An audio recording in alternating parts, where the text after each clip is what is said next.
تنگ دستی کا آ جانا بہت جلد دولت مند بننے کی علامت ہے۔ رات کے وقت آندھی کا آنا مصیبت آنے کی علامت ہے۔ خواب میں اپنی موت دیکھنا عمر لمبی ہونے کی علامت ہے۔ بدن پر چوٹ کا آنا گناہوں کے کم ہو جانے کی نشانی ہے۔ طویل بخار کا ہو جانا اللہ کے راضی ہونے کی علامت ہے۔ سائل کا آپ کے پاس چل کر آنا اللہ کے راضی ہونے کی نشانی ہے۔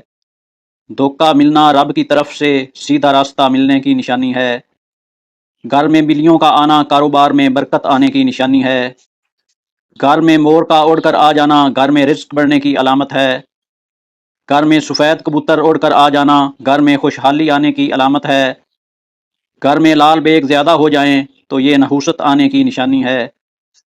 گھر میں چمگادڑ گھونسلہ بنا لے تو یہ آفتیں آنے کی علامت ہے۔ بلا وجہ پانی کی پیاس لگنا صحت اچھی ہونے کی علامت ہے۔ روٹی کھانے کے بعد گیس خارج ہونا طاقتور ہونے کی علامت ہے۔ صبح سویرے پیشاب نہ آنا صحت خراب ہونے کی علامت ہے۔ آدھی رات کو شدید بھوک کا لگنا فاقہ آنے کی علامت ہے۔ آدھی رات کو پیاس کا لگنا دولت آنے کی علامت ہے۔ دنیا سے دل لگ جانا اللہ سے دور ہو جانے کی علامت ہے۔ گھر میں بلی پاخانہ کر کے پاخانہ کو زمین میں دفن کر دے تو سمجھ جاؤ گھر میں بہت جلد خوشیاں آنے والی ہیں۔ ہنستے وقت آنکھ میں آنسو آنا نرم دل والے کی نشانی ہے۔ اندھیرے سے ڈر لگنا معصوم لوگوں کی ٹھوس علامت ہے۔ روٹی کھانے کے دوران چھینک کا آنا عمر لمبی ہونے کی نشانی ہے۔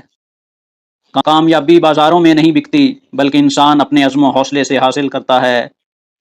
نئے دن کے ساتھ نئی طاقت اور نئے خیالات آتے ہیں۔ منزلیں سپاہیوں کا استقبال کرتی ہیں۔ بزدلوں کو راستے کا خوف مار دیتا ہے۔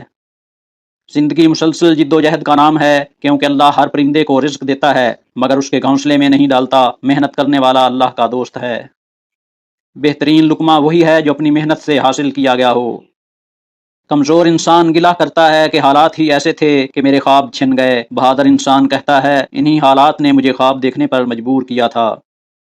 ناکامیوں کے ڈھیر میں سے کامیابی ڈھونڈ نکالنا بڑے لوگوں کی پہچان ہے۔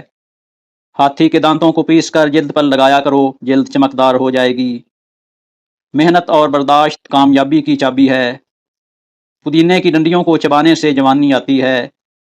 پیاز کو کاٹ کر مسلا کرو، بدن کی جلد تازہ ہوگی۔ پتھروں کی چوٹ ہر پھلدار درخت کا نصیب ہوتی ہے۔